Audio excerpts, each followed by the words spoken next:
अस्सलाम वालेकुम। मेरा नाम साद करीम लगारी है और मैं क्लाउडजेन के प्लेटफॉर्म से आपके पास हाजिर हूँ। आज हम AWS की एक फंडामेंटल सर्विस की जो हम एक एपिसोड चला रहे हैं, उसमें से आज हम S3 को देखेंगे, which is simple scalable storage. इसके कॉन्सेप्ट, यूज़ केसेस और डेमो को देखेंगे। आप कहीं पे भी किसी किस्म का भी कोई भी डाटा है, कितनी भी अमाउंट में है, और आप कहीं पे भी इसको इंटरनेट से इस्तेमाल कर सकते हैं। तो it is a web based storage है ये। फॉर एग्जांपल, अगर आप किसी भी मुल्क में हैं और आप अपने डाटा को किसी सेंट्रलाइज्ड लोकेशन में स्टोर करना चाहते हैं, उसके लिए S3 सॉल्यूशन AWS का यूज़ होता है। ये बहुत ज़्यादा स्केलेबल है, जितना मर्ज़ी डाटा आप इस्तेमाल करना चाहें, जितना मर्ज़ी डाटा आप स्टोर करना चाहें, आप कर सकते हैं। जितना डाटा आप अपलोड करेंगे, उतने ही की कॉस्ट आपको पे करनी पड़ेगी। इसकी अवेलेबिलिटी बहुत ज़्यादा है। ये हमेशा जब भी आप कोई डाटा अपना अपलोड करते हैं S3 पे, तो ये उसकी 3 कॉपीज़ बनाता है। सो अगर एक कॉपी आपकी कहीं ज़ाया हो भी गई है, तो दूसरी कॉपीज़ अवेलेबल होती हैं और कस्टमर के लिए ये सीमलेस होता है। इसकी परफॉर्मेंस भी बहुत हाई होती है, स्पीड भी इसकी बहुत बेहतर होती है। ये बहुत आसान है इस्तेमाल करने के लिए, और प्लस ये है कि इसमें बहुत ज़्यादा फ्लेक्सिबिलिटी है कि आप इसकी जो एक्सेस पॉलिसीज़ हैं, या आप इसको फाइन ट्यून कर सकते हैं अपनी रिक्वायरमेंट्स के हवाले से, राइट? आपको इसका कंट्रोल आपके पास होता है, because it's a web based. तो आप अपनी कंपनी में चाहते हैं कि कुछ जो आपके एम्प्लॉइज़ हैं, वो इसको एक्सेस करें, कुछ ना करें, तो इसकी एक्सेसिबल पॉलिसीज़ क्रिएट कर सकते हैं।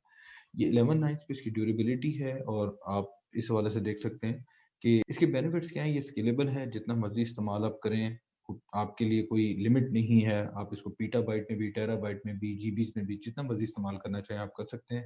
कॉस्ट इफेक्टिव है, जितने आप डाटा अपलोड करेंगे उतने ही आपको कॉस्ट पे करनी पड़ेगी। सेकेंडली, इसके अंदर डिफरेंट स्टोरेज टाइप्स हैं जो कि कस्टमर की डिफरेंट रिक्वायरमेंट्स के हवाले से, अगर आप इसमें बैकअप क्रिएट करना चाहते हैं तो वो बैकअप क्रिएट करेगा, उसकी कॉस्ट डिफरेंट होगी। इसी तरीके से इसकी सिक्योरिटी, ये ऑल एन्क्रिप्टेड है, और ये it is very easy to use. Use cases क्या है? स्टोरेज के लिए इस्तेमाल होता है, बैकअप्स के लिए इस्तेमाल होता है। आजकल बिग डाटा के लिए बहुत बात चल रही है, तो उसके लिए भी जो स्टोरेज इस्तेमाल होती है, वो S3 पे इस्तेमाल होती है। डिज़ास्टर रिकवरी, आपने अगर क्लाउड पे डाटा सेंटर है, उसकी डिज़ास्टर रिकवरी क्रिएट करना चाह रहे हैं, तब भी S3 है, और अगर आप ऑन प्रेमिसेस डाटा सेंटर पे एक डिज़ास्टर रिकवरी क्रिएट करना चाहते हैं क्लाउड पे, तब भी आप S3 यूज़ कर सकते हैं। हाइब्रिड क्लाउड स्टोरेज का कॉन्सेप्ट ये है कि आजकल जिस तरह हाइब्रिड क्लाउड में मेरा एक डाटा सेंटर है, और उसका कुछ पोर्शन जो है वो मेरा पब्लिक क्लाउड पे रखा हुआ है। आई वांट कि इसकी जो स्टोरेज है मेरे ऑन प्रेमिसेस डाटा सेंटर की, फॉर एग्जांपल, वो क्लाउड पे होती रहे, तो उसके लिए भी S3 को आप इंटीग्रेट कर सकते हैं अपने ऑन प्रेमिसेस डाटा सेंटर के साथ। और फिर स्टैटिक वेब वेब होस्टिंग जो है, इसमें ऑलमोस्ट फ्री ऑफ कॉस्ट हो जाती है। तो अब हम अपनी डेमो में चलते हैं। यहाँ पे आप S3 लिखिए, तो आपको ये स्टोरेज यहाँ पे नज़र आ जाएगी, scalable storage in the cloud. इसमें सबसे पहली जो एक चीज़ आपको क्रिएट करनी होती है, उसका नाम होता है बकेट। बकेट एक कंटेनर है जिस पे आप अपनी स्टोरेज रखते हैं। सो फॉर एग्जांपल, अगर आपके पास 10 कस्टमर्स हैं, और आप उन 10 कस्टमर की स्टोरेज को अलग-अलग रखना चाहते हैं, और उनकी एक्सेस पॉलिसीज़ को भी अलग मैनेज करना चाहते हैं, तो आप हर कस्टमर के लिए डिफरेंट बकेट बना सकते हैं। इवन एक कस्टमर की भी अगर डिफरेंट रिक्वायरमेंट्स हैं, वो आपसे डिफरेंट प्रोजेक्ट्स में काम कर रहा है। लेट्स से आपके पास एक कस्टमर आता है जिसने वेब होस्टिंग भी की हुई है, उसके लिए भी उसको स्टोरेज चाहिए, डाटा एनालिसिस के लिए भी उसको स्टोरेज चाहिए, डेटाबेस के लिए भी स्टोरेज चाहिए, तो आप उनके लिए डिफरेंट नामों से बकेट्स बना सकते हैं। एक तो पहला काम ये होगा कि हम इसमें क्रिएट बकेट करेंगे। बकेट क्रिएट करते हुए आप ज़हन में 2-3 चीज़ें रखिएगा। एक तो ये है कि ये किसी स्पेसिफिक रीजन में क्रिएट होती है। अभी जैसे मैंने नॉर्थ वर्जीनिया हमने बाय डिफ़ॉल्ट क्लिक हुआ हुआ है, लेकिन अगर मैं नॉर्थ वर्जीनिया में से क्रिएट करता हूँ, तो ये मुझे ओहायो में विज़िबल नहीं होगी, राइट? ये आपने एक चीज़ इम्पोर्टेंट रखनी है, और सेकंड इम्पोर्टेंट चीज़ ये है कि इस बकेट का नाम जो है वो यूनिक होना चाहिए इस रीजन में। इसकी क्या वजह है? इसकी वजह ये है कि जब भी आप बकेट नेम क्रिएट करते हैं, तो ये, क्योंकि वेब बेस्ड स्टोरेज है, तो ये एक यूआरएल क्रिएट करता है, और वो यूआरएल जो है उस रीजन में उसका यूनिक होना लाजिम है, बिकॉज़ दो सेम यूआरएल इंटरनेट पे नहीं चल सकते, राइट? तो मैं इसका नाम थोड़ा यूनिक करने की कोशिश करता हूँ, जैसे 99 टेस्ट बकेट 55 मैं इसका नाम रख देता हूँ। बाकी रीजन हम इसको रहने देते हैं। ब्लॉक पब्लिक एक्सेस सेटिंग जो है, AWS बाय डिफ़ॉल्ट इसकी जो एक्सेस है ओवर द इंटरनेट, ये ब्लॉक करता है। लेकिन हमने अभी अपने लैब डेमो के लिए इसको इंटरनेट से एक्सेस करना है, तो मैं इसको अनचेक कर देता हूँ, और यहाँ पे एक्नॉलेजमेंट को कंफर्म कर देता हूँ। इसके अलावा bucket versioning, tags, default encryption, ये डिफरेंट ऑप्शंस हैं।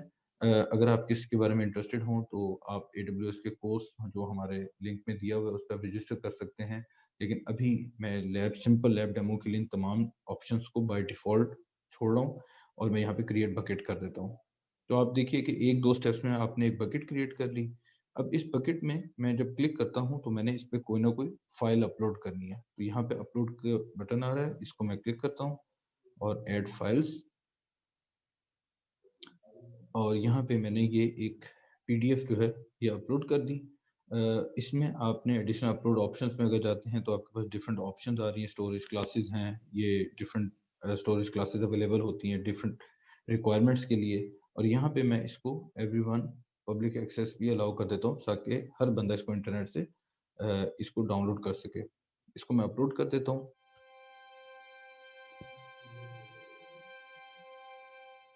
ये अपलोड स्टेटस बार आ रही है, इसमें ये मुझे ये जो ब्लू बार है, ये भी बता देगी कि अगर ये ग्रीन होगा तो ये सक्सेसफुल होगा, अगर कोई एरर होगा तो इसमें रेड कलर का एरर आ जाएगा अभी। तो इसने हमें बता दिया कि ये हमारा सक्सेसफुल हो गया, हम इसे एग्ज़िट करते हैं, अपनी बकेट में जाते हैं। ये हमारी, आप देखिए कि जो हमारी फ़ाइल है, अब ये अपलोड हो गई है। इस तरीके से आप जितनी मर्ज़ी फ़ाइल्स अपलोड करना चाहें, आप कर सकते हैं। इसमें से उसका टाइप बता दिए, लास्ट मॉडिफाइड, साइज़ कितना है, स्टोरेज क्लास मैंने स्टैंडर्ड रखी हुई है। अब अगर कोई भी इंटरनेट से इसको एक्सेस करना चाहता है तो उसका क्या तरीका है कि सिंपल आप इस पे क्लिक करें और यहाँ पे आपके पास ऑब्जेक्ट यूआरएल बन गया है। इस यूआरएल को कॉपी करें और एज़ अ इंटरनेट कोई भी लेट्स से इंटरनेट पे बैठ के अगर ये यूआरएल देगा तो ये फ़ाइल जो है वो उसके पास डाउनलोड हो जानी चाहिए। लेट्स सी, तो अब ये देखिए कि ये मुझे जो मैंने फ़ाइल अपलोड की हुई है वो मुझे यहाँ पे विज़िबल होना शुरू हो गई है। तो इस तरीके से आपने देखा कितने आसान स्टेप से आप अपनी स्टोरेज फर्स्ट स्टोरेज भी क्रिएट कर सकते हैं और इसमें अपनी फाइल्स भी अपलोड कर सकते हैं।